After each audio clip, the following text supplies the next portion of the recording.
자, 누가복음 12장 누가복음 12장 13절로 21절까지입니다. 누가복음 12장 13절로 21절 한 절씩 저하고 교독해서 읽고 21절 같이 읽겠습니다. 무리 중에 한 사람이 이르되 선생님 내 형을 명하여 유산을 나와 나누게 하소서 하니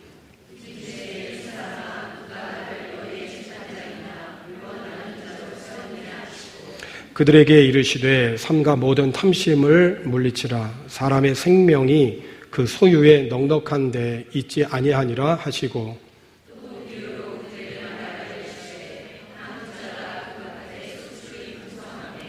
심중에 생각하여 이르되 내가 곡식 쌓아둘 곳이 없으니 어찌할까 하고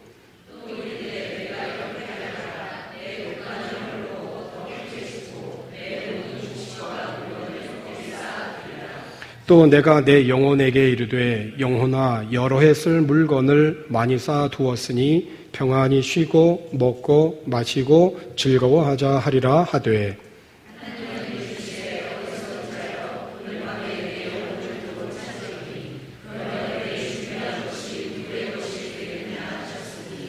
자기를 위하여 재물을 쌓아두고 하나님께 대하여 부여하지 못한 자가 이와 같으니라.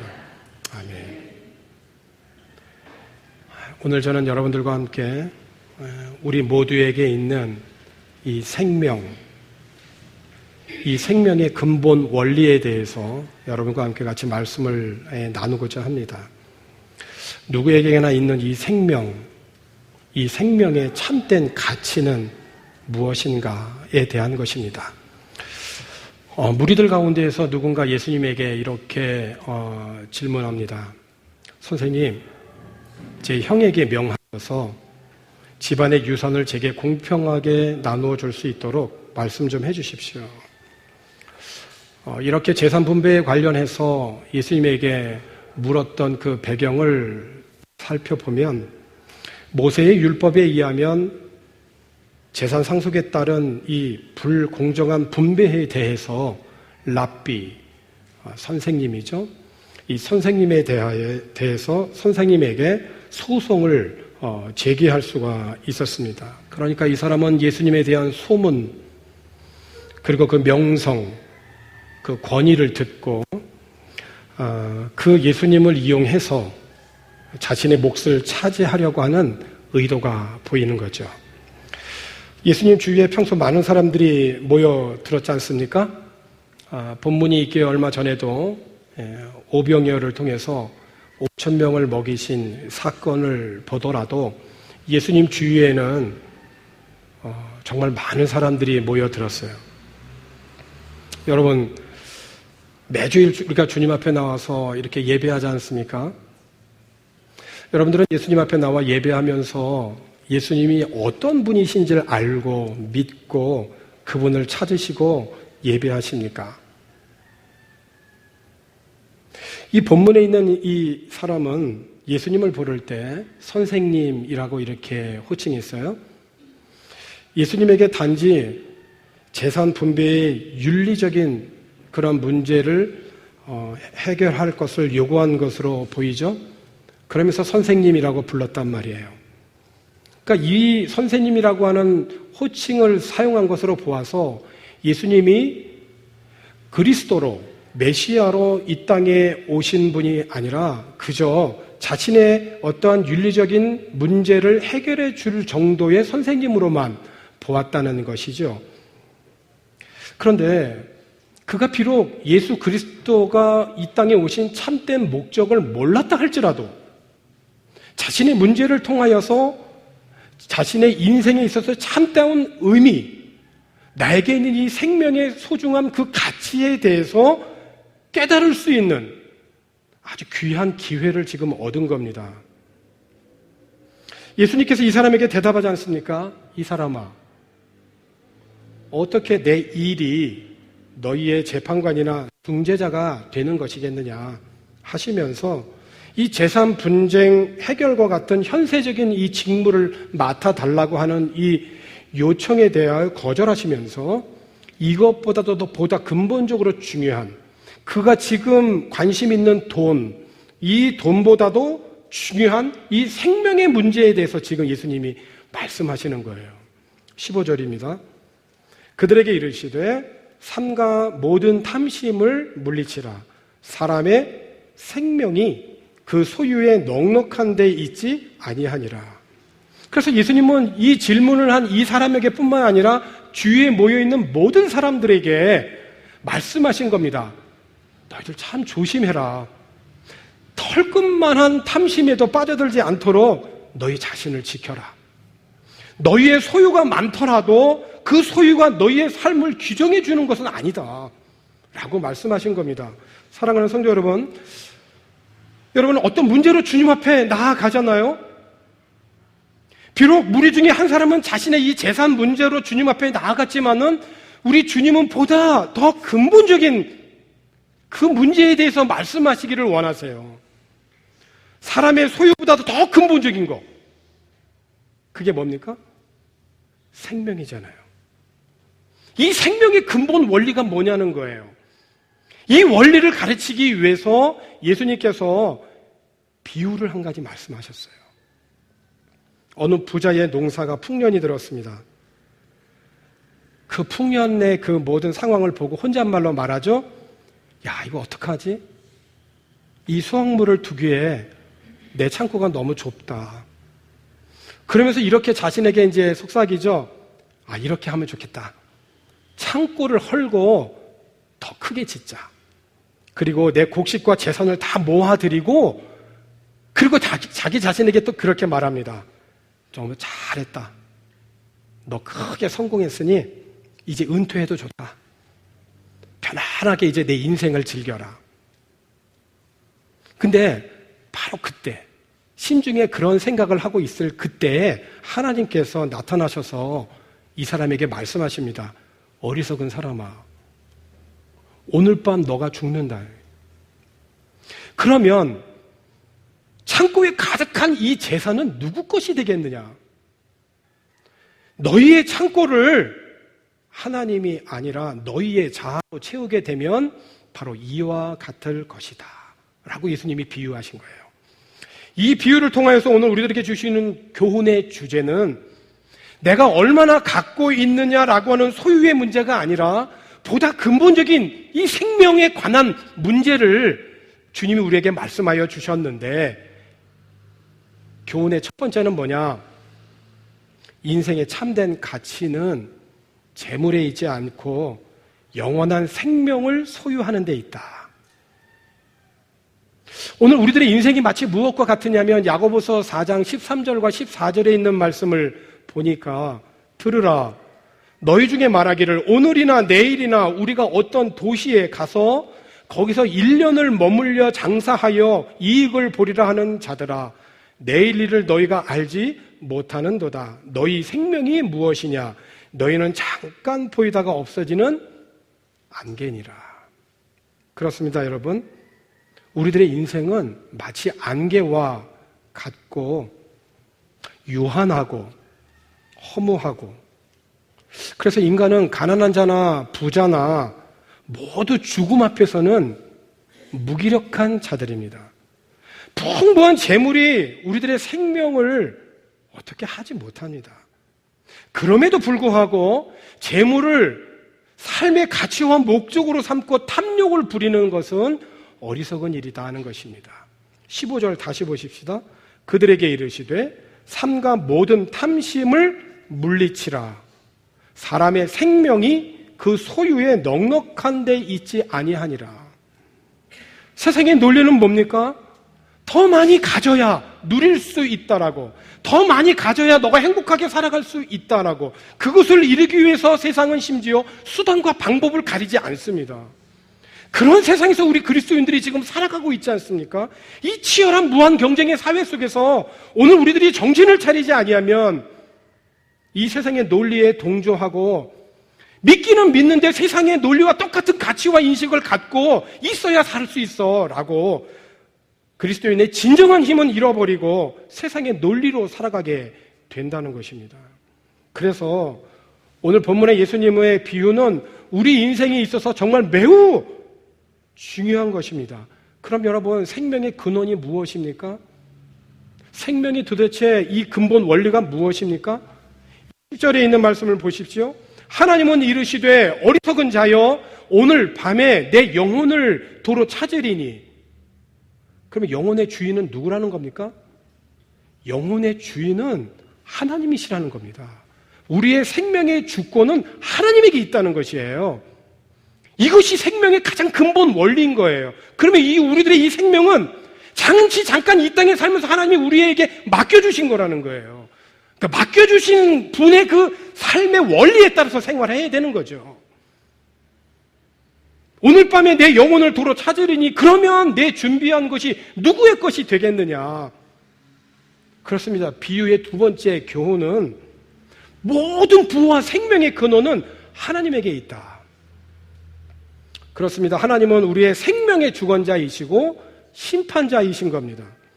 사람의 몸이 죽은 후에 그를 지옥에 던져 넣으실 수 있는 심판의 권세가 하나님에게 있습니다. 왜? 영혼의 주인은 하나님이시니까. 그래서 오늘 본문에 있는 말씀이 있기 전에 누가복음 12장 5절에 있는 말씀을 보게 되면, 마땅히 두려워할 자를 내가 너희에게 보이리니 곧 죽인 후에 지옥에 던져놓는 권세가 있는 그를 두려워하라. 내가 참으로 너희에게 이르노니 그를 두려워하라. 그러니까 사람 두려워하지 말고 하나님을 두려워해야 하는 것처럼, 돈에 많고 적음에 따라서 행복하거나 두려워하지 말고 날마다 너희의 생명의 주인 되신 하나님 앞에서 살아라 라고 하는 말씀인 거예요. 오늘 우리들의 생명들의 인생이 하나님으로부터 받았기 때문에 인생의 모든 것이 하나님의 은혜요 강복하시는 하나님의 주권적인 손에 달려 있기에 우리들의 생명과 우리들의 인생은 하나님이 그 청지기적 사명을 갖고 그 사명을 감당할 때 그 생명이 진짜 가치가 있다는 거예요. 그 구체적인 삶의 내용, 가치 있는 삶이 뭡니까? 이것이 오늘 우리 예수님께서 어리석은 부자의 비유에서 주는 세 번째 교훈이에요. 자신에게 주어진 물질적인 복을 어려운 사람을 돕는 일에 사용하라는 것입니다. 여러분, 분명합니다. 하나님이 우리들에게 물질 얻는 그 권세, 물질을 힘을 주셨는데, 물질은 세 가지입니다. 하나는 하나님을 위해서 써야 할 물질이 있는 거예요. 그리고 두 번째는 이웃을 위해서 써야 될 부분이 있어요, 물질은. 그리고 세 번째는 자기 자신을 위해서 쓰는 거예요. 물질은 이것이 우리들의 삶의 균형이 있어야 돼요. 그죠? 신앙생활을 하는 그리스도인들이라면. 그런데 그리스도인들임에도 불구하고 모든 것을 하나님께서 우리에게 공급하여 주셨음에도 불구하고 이 세 가지 물질적인 균형 있는 부분에서 나만을 위해서 써. 나밖에 몰라. 나만을 위해서 써. 그렇다면 하나님에 대해서, 이웃에 대해서는 없는 거잖아요. 하나님은 그 사람이 노력한 만큼은 주시겠지만 그에게 더 큰 하나님의 은혜와 복은 주시지 않아요.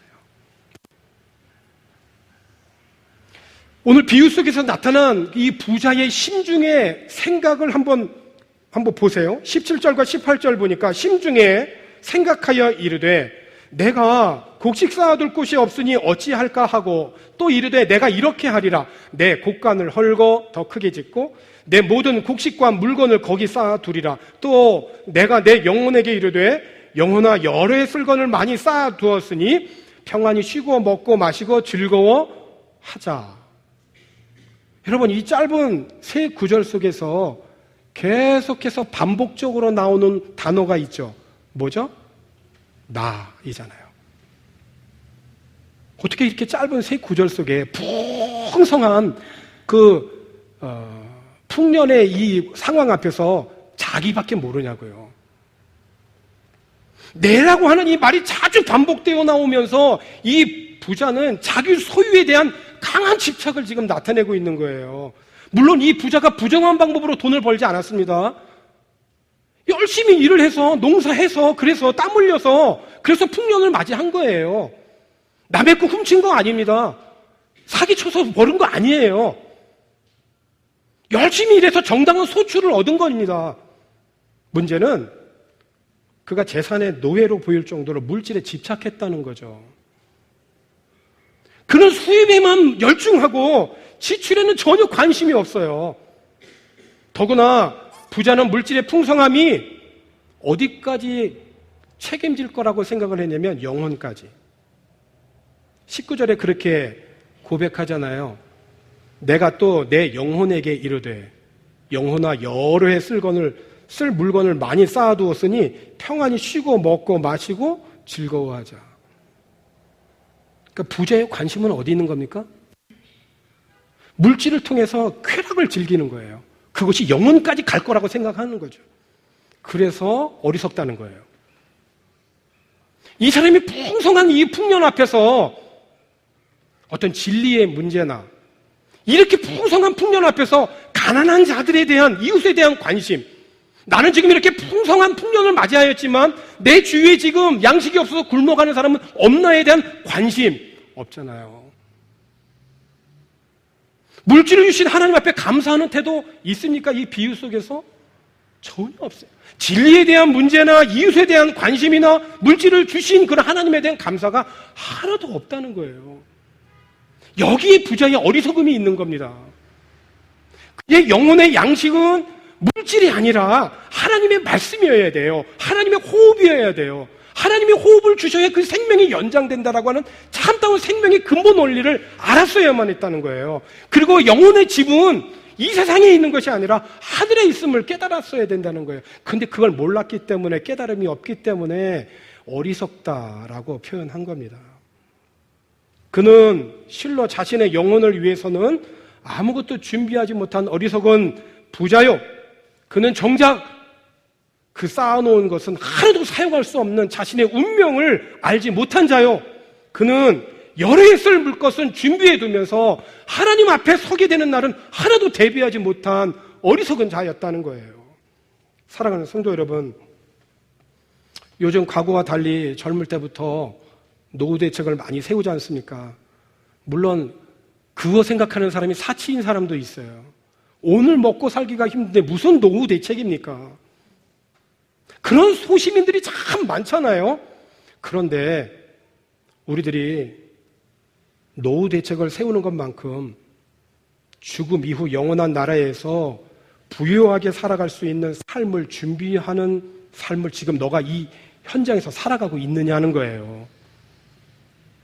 가장 소중한 생명, 그 가치 부여할 수 있는 삶의 디테일한 건 뭐냐? 오늘 내가 여기서 가진 것으로 가난한 이웃들에게 베푸는 거예요. 여러분, 그게 꼭 물질이 있어야만 되는 거, 물질로 도울 수 있죠. 실제적인 것은 물질이잖아요. 마음을 줘야 되는 거죠. 디모데전서 6장 17절부터 19절까지를 보면 내가 이 세대에서 부한 자들을 명하여 마음을 높이지 말고, 우리 모두가 다 잘 들어야 되겠지만 특별히 젊은 사람들 잘 들으세요. 내가 이 세대의 부한 자들을 명하여 마음 높이지 말고 정함이 없는 재물에 소망 두지 말고 오직 우리에게 모든 것을 후히 주사 누리게 하시는 하나님께 두며 선을 행하고 선한 사업 많이 하고 나눠주기를 좋아하고 너그러운 자가 되게 하라. 참 눈물 나는 구절 아닙니까? 이것이 장래의 자기를 위하여 좋은 터를 쌓아 참된 생명을 취하는 것이라. 참된 생명을 취하는 게 뭐냐? 선을 행하고 선한 삶 많이 하고 나눠주기 좋아하고 너그러운 자가 되라고. 저는 우리 교회 성도들과 여러분이 생업하는 모든 생업의 현장과 학업의 목적과 그런 성도들이 모인 우리 교회가 그런 교회가 되었으면 좋겠어요. 여러분 다 아멘 하셔야 된다니까요. 하나님이 우리에게 나눠주신 복을 내가 생명의 통로로 살고 싶다. 하나님의 그 도구로 살고 싶다.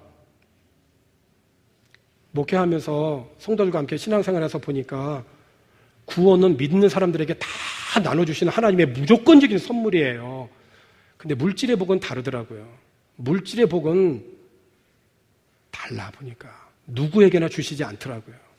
누구에게나 주시지 않아. 하나님에게 헌신하는 자에게 주시더라고요.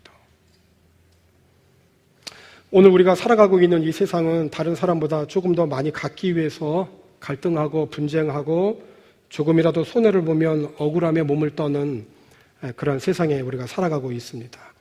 그런데 주님께서는 우리가 이 탐욕을 버리지 않으면 영원히 생명을 잃어버리는 어리석은 자가 될 것이라고 경고했어요.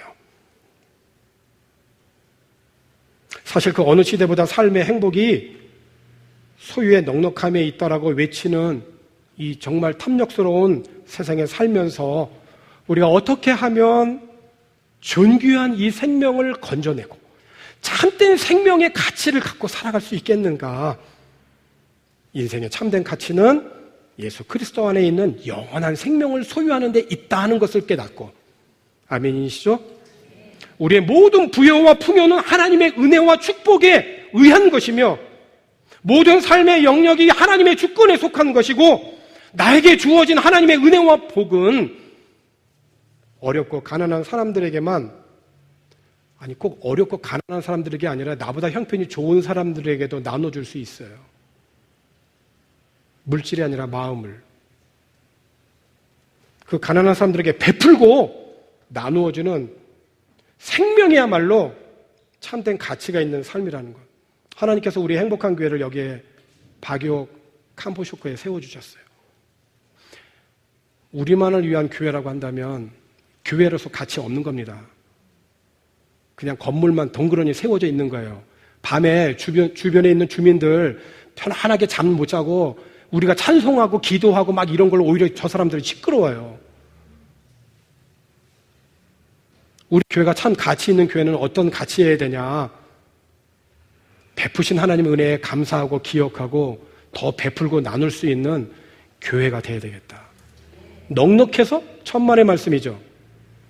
어려워도 주님 오실 때까지 그렇게 계속해서 선한 일에 부하고 너그러운 자가 되는 그런 교회와 성도들 되기를 주의 이름으로 권합니다. 하나님 아버지 감사합니다.